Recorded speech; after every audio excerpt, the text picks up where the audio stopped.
down the memory card down.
Prison at a very old age, and then he was convicted in a monastery in Puerto Rico. This is the first tragedy.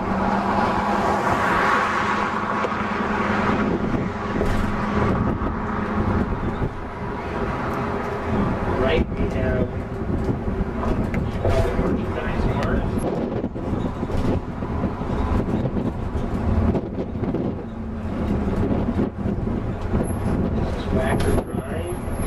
Right at the junction of the north and south branch of the Chicago Rivers, we have Wolves Point, which is where a lot of the first homes built here, the early settlers of Chicago built their homes up close.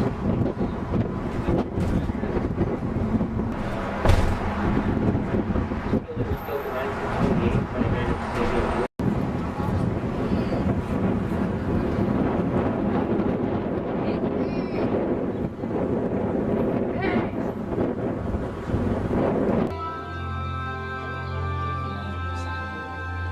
A century and a half ago, the heartland of America was much as it is today. An endless sea of fertile soil, occasionally marked by a lone farmhouse or a silo. In small towns like Chicago, not far from here, there were more acres of corn and alfalfa than city blocks. The streets were unpaved, and the tallest building was no higher than a wooden barn. The railroad is what made Chicago a city, bringing grain, cattle, and hogs to market. It's been said that the meatpacking plants used everything but the squeal. Great ships traveled over Great Lakes to make Chicago a thriving port, and the backbone of the entire region was made of steel.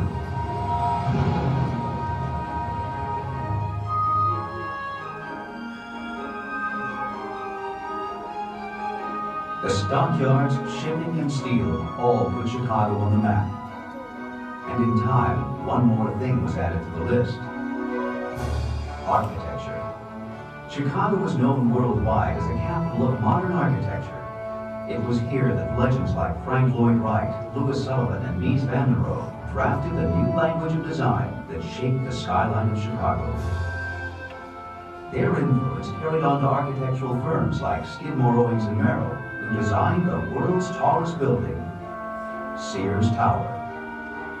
Standing more than 1,500 feet and weighing in at a mere 222,000 tons, the Sears Tower would leave even Frank Lloyd Wright speechless. Critics have called the tower an architectural icon, marking the height of modernism. At 110 stories and 2,200 steps to the top, it is the epitome of skyscraper. Somewhere between Chicago and heaven. The Sears Tower contains enough concrete to build an 8-lane freeway 5 miles long and contains 43,000 miles of telephone cable. A call from the lobby to the sky deck could be considered long distance. On a clear day, 4 states are visible from the sky deck: Illinois, Michigan, Wisconsin, and Indiana. But for most people, as they stand over a quarter-mile high, just looking out over the city of Chicago is view enough. Morning in the Windy City begins much the same each day. Commuters crowd on the rush hour trains, thread their way through the urban din, and wind up somewhere in the canyons of concrete and steel called downtown Chicago. But few people get a chance to see the city from its most revealing perspective. From above, over Chicago.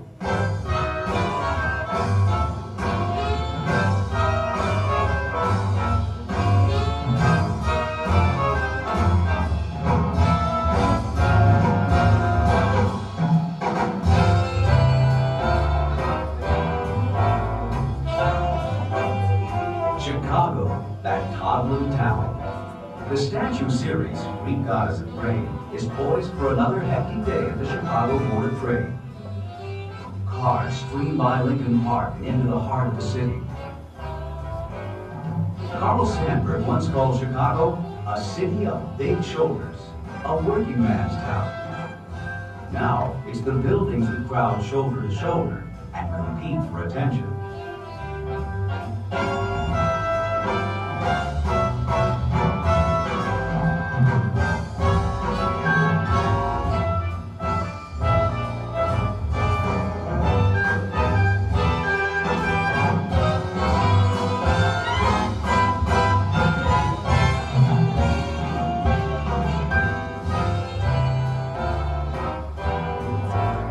Chicago's lakefront is one of its greatest assets, and it seems like there's a party for every president. Grant, Lincoln, Garfield, and Jackson, to name a few. The city is known for its mosaic of cultures and neighborhoods, from Devon Avenue up north to Hyde Park in the south end. And Chicago is a city that takes culture, exploring, and just having fun seriously.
Chicago at night.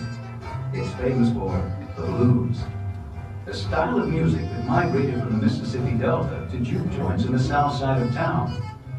From Memphis Slim to Buddy Guy, bluesmen have a passion for playing when things are just plain bad. I make my living feeling rotten, well, there it goes, but I feel good when I play the blues. According to Chicago legend, it was Muddy Waters who invented electricity. When you see places like the Wrigley Building all lit up at night in downtown Chicago, it must be the blues hard at work.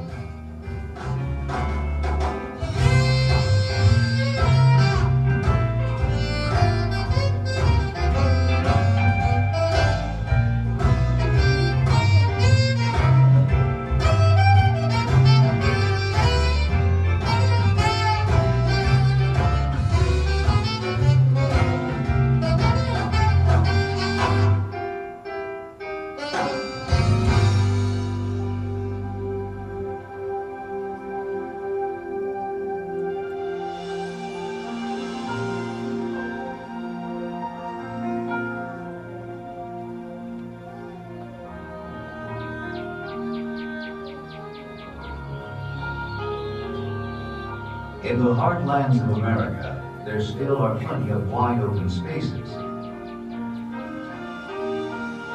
But most paths now lead to Chicago, this small town that grew up along the shores of Lake Michigan and dared to stand just a little bit taller than every other city in America.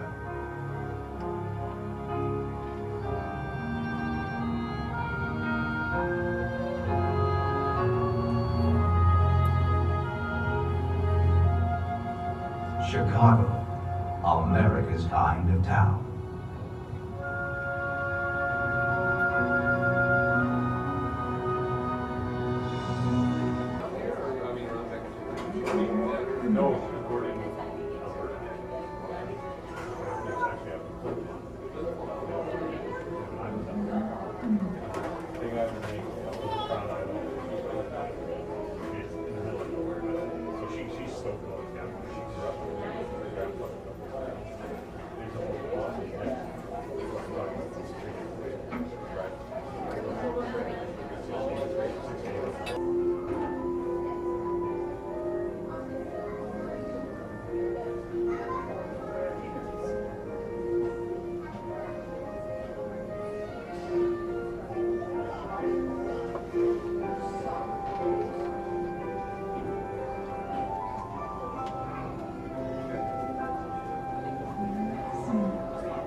Little round domes, gold. Yeah.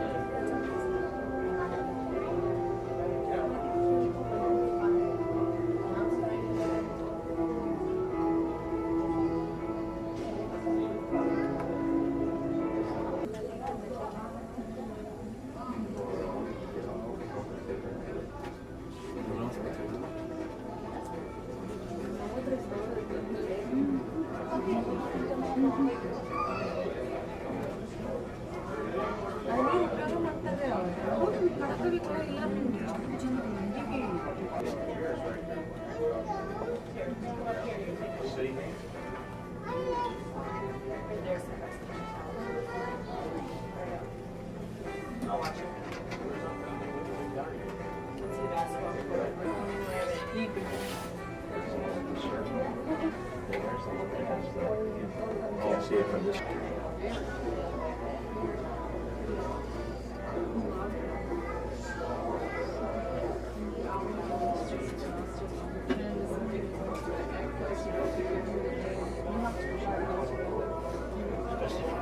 It's just breakfast. It's great.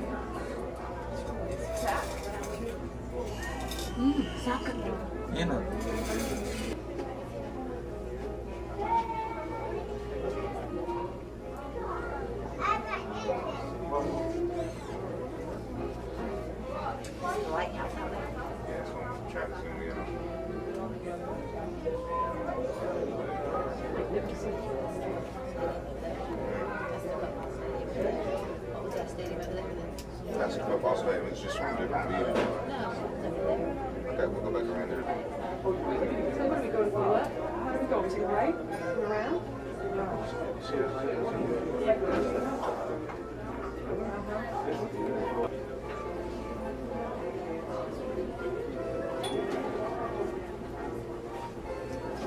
Aren't the locks right there?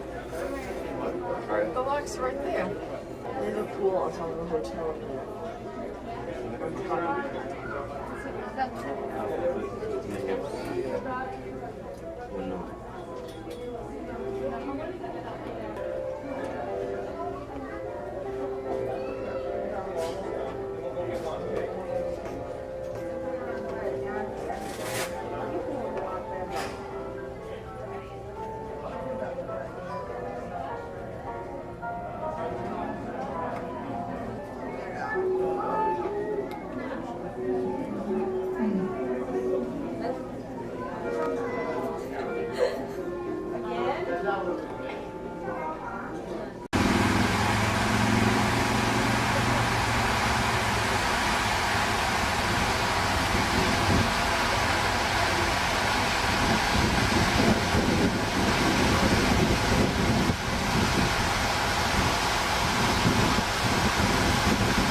Off to our right in the distance, that's the other planetarium, the dome. It's North America's very first planetarium, named for Max Adler.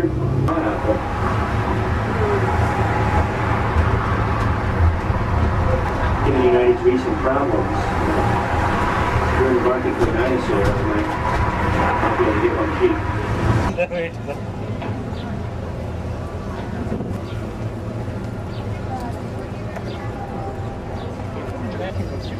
Here in Chicago in 1833.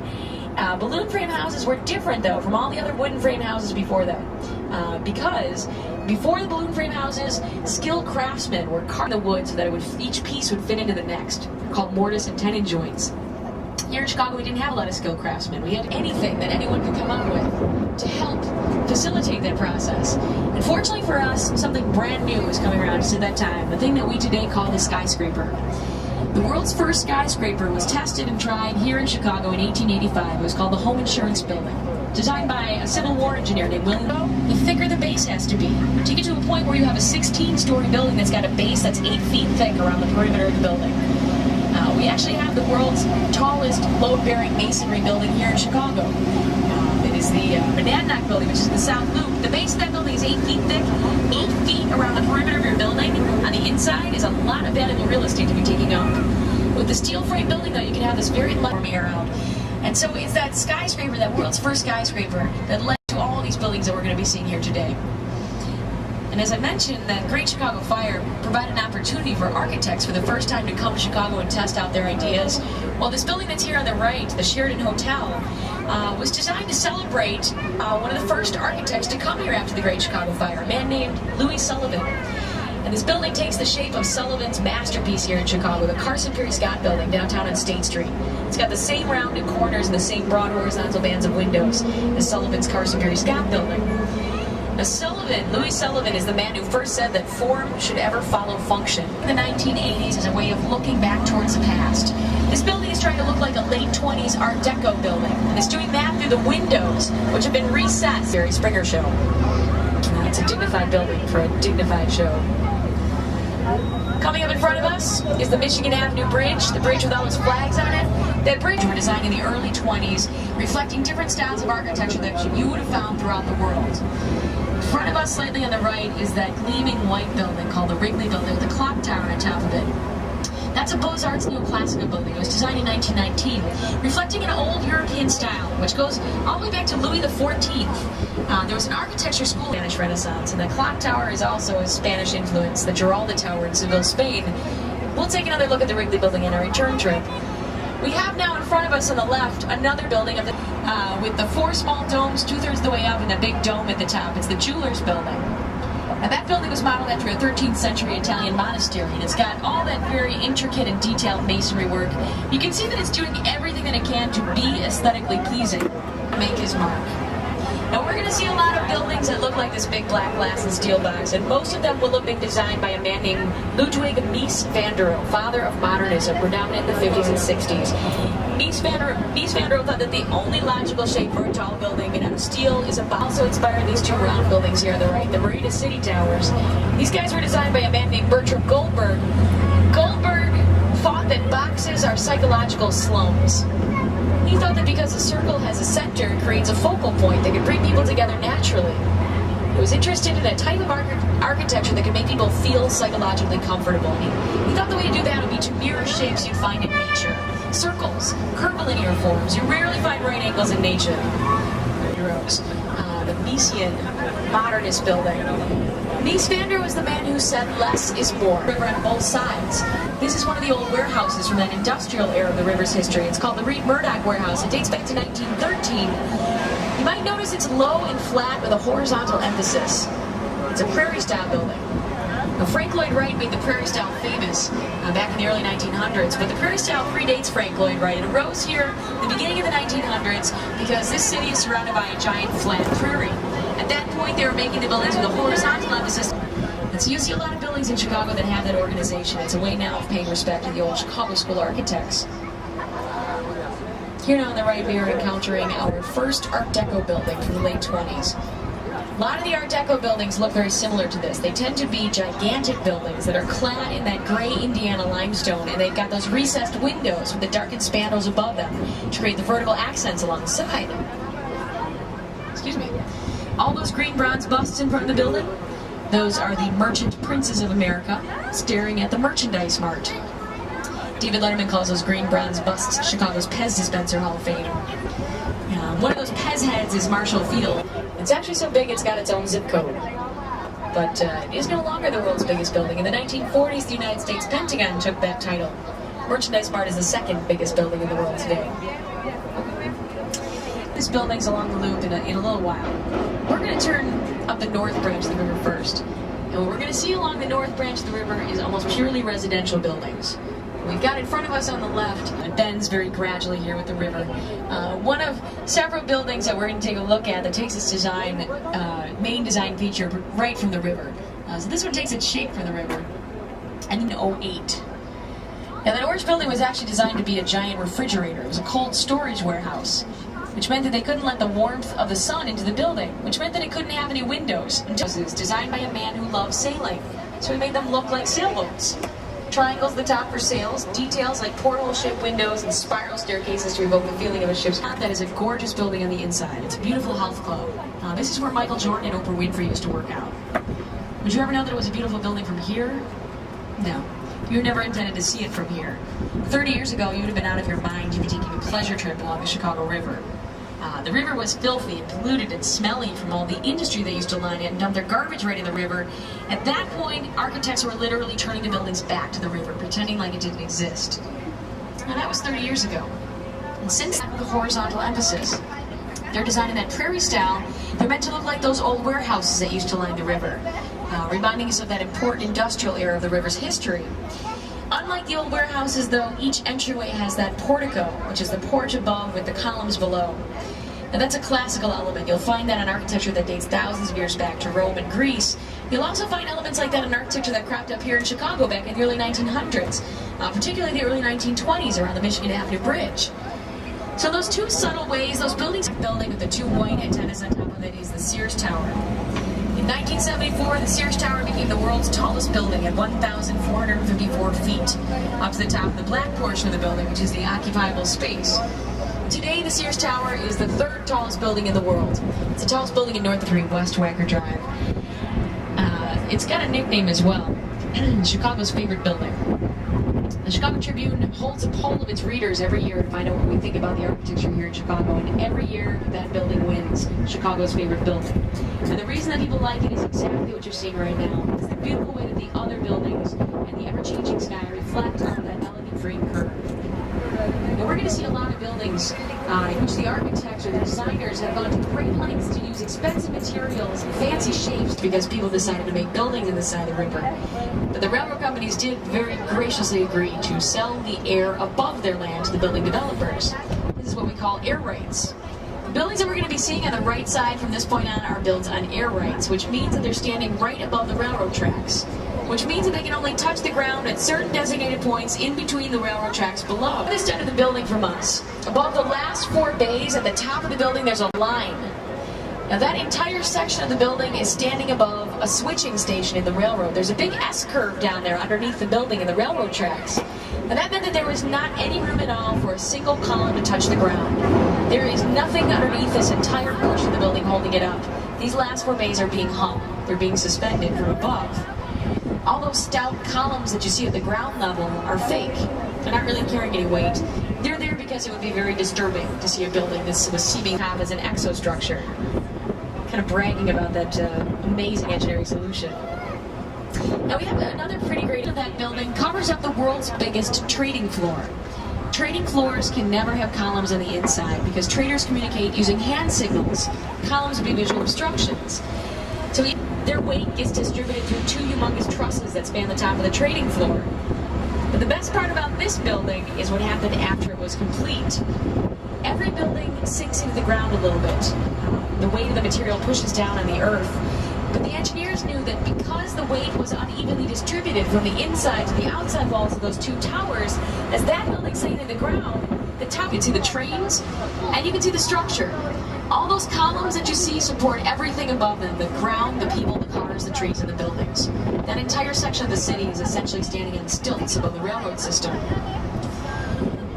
And we're passing here on the right typical glass and steel boxes from the mid-60s. They're called Gateway 1 and Gateway 2.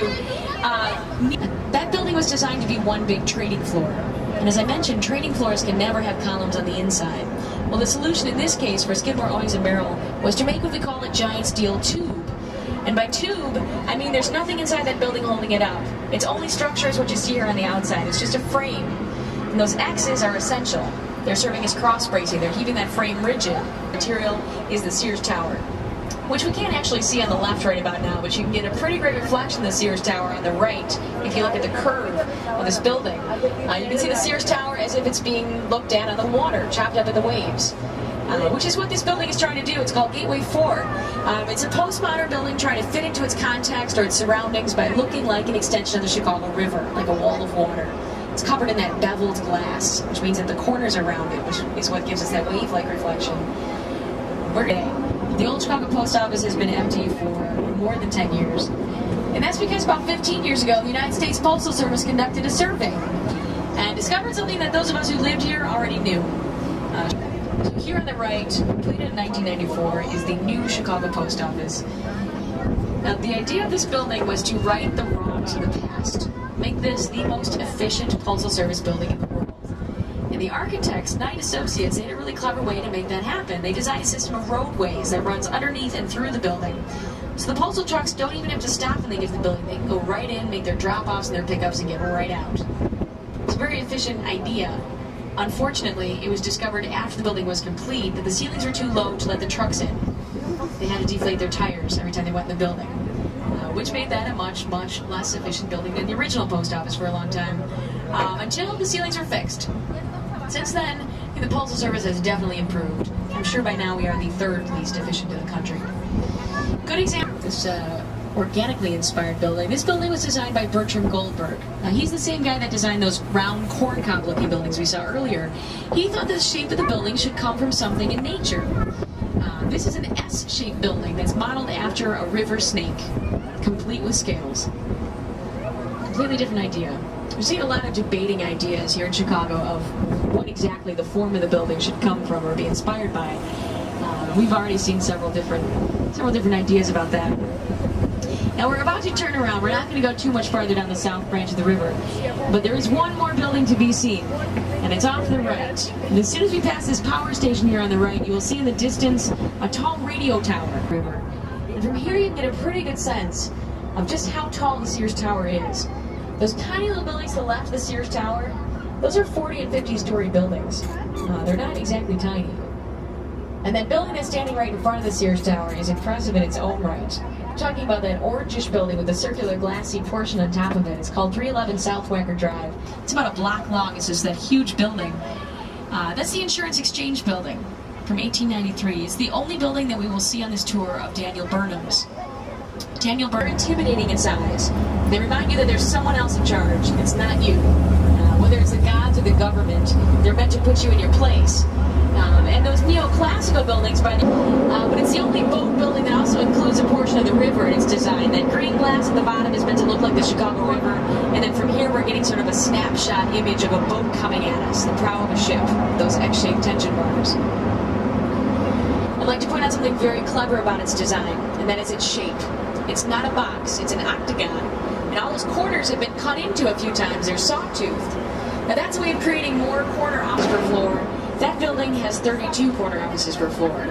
It's a really smart design. And it is, in fact, economics that plays as much a role in the design. I mentioned that there was a culmination of ideas as to how to use steel as a structural material that started with the glass and steel box in the mid-60s. By the end of the 60s, 9 giant steel tubes bundled together at the base.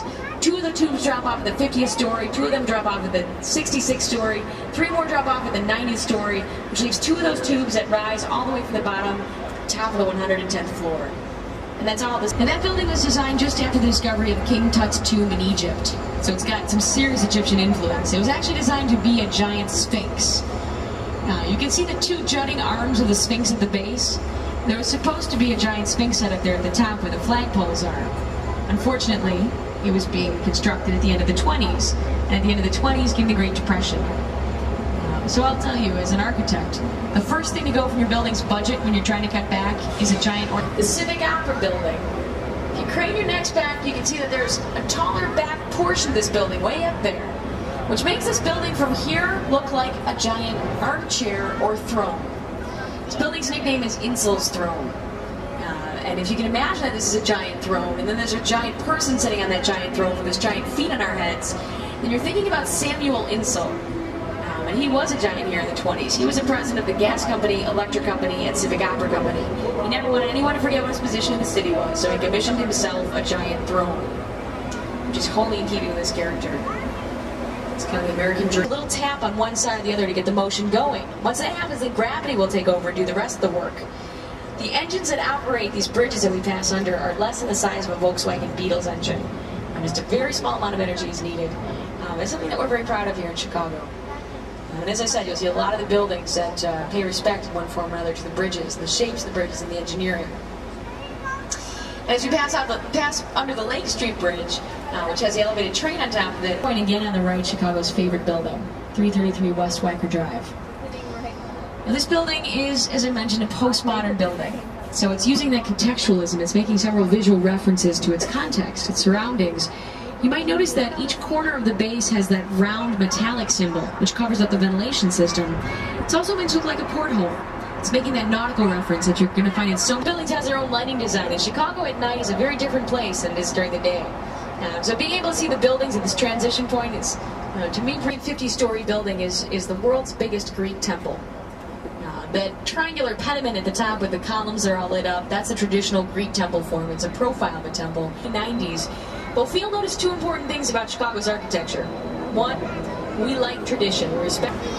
2,500 people had boarded the Eastland to take a picnic tour for the day.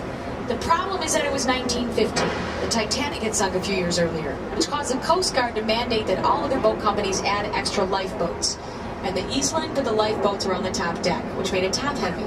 So as people were boarding the boat directly off to the right, many were gathering up at the top to wave goodbye to their family and friends. When the boat began to tilt towards that side, and when they felt that, everyone ran to the other side at the same time, which caused the boat to overturn in that direction. It's a great checkerboard building here called the Leo Burnett Building. It's another 50-story building. That building also has a nickname: the world's biggest and ugliest gray plaid flannel suit. Which you can kind of see. But it does have one element of it that makes it very special and very unique. The sun can reflect so brightly off of every one of those elements that it looks like there's a candle burning in each window. It's a gorgeous building. I've seen from a distance, this sort of luminous orb. And definitely won some design awards for that in the late 80s. Dinkloo and Roche, the architects. It's designed by Daniel Burnham's sons, the Burnham brothers. The inspiration for a building and design can come from many places.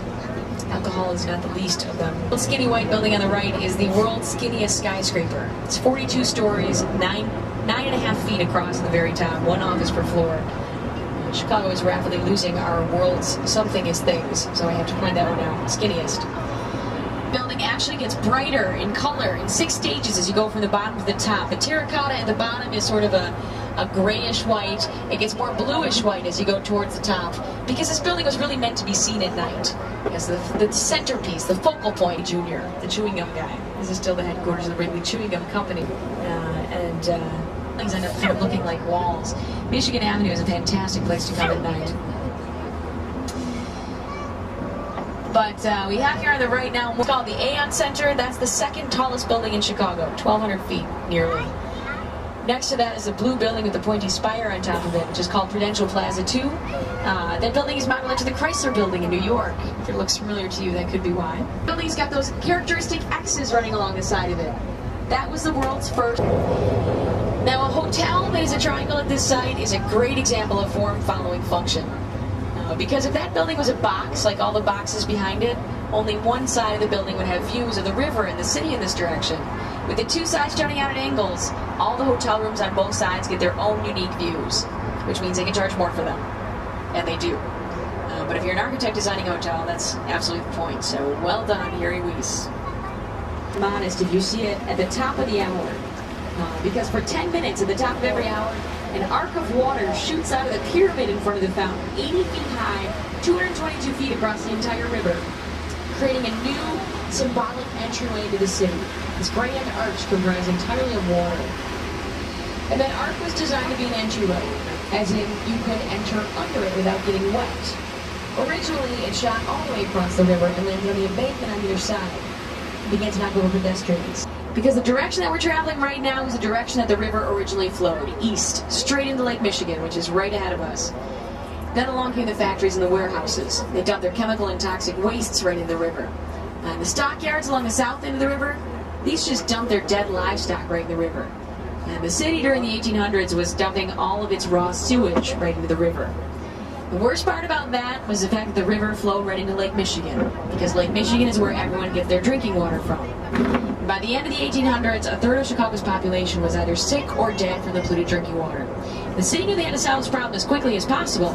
The quickest solution to the problem? Not to clean up the river, just to send the filthy...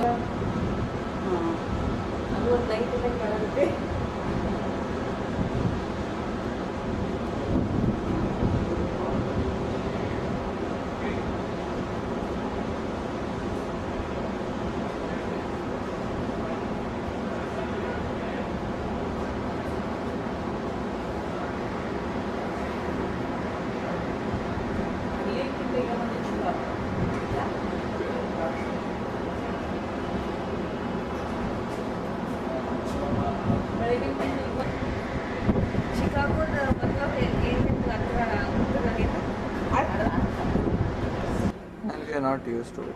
Again, that the glasses are inside, but work is the grill.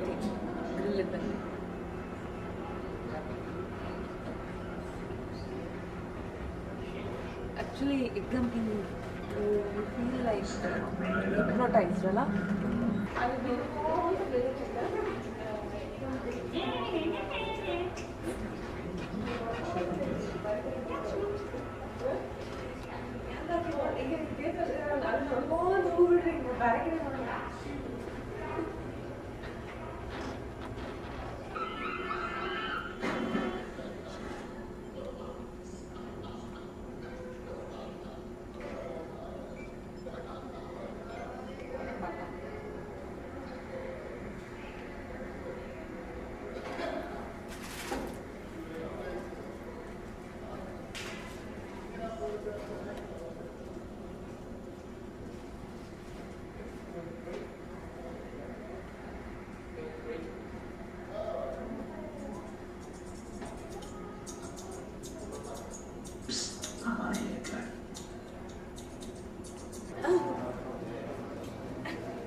ನಾನು statue ಗೊತ್ತೆ ಕಾಡಕತ್ತೇನೆ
Mission to ticket, I think. Okay, sir, I'm ready for a joke. What's the difference between a senator and a centaur? What's the difference between a senator and a centaur? What? One is half man, half horse's butt. The other is a mythical beast. Oh.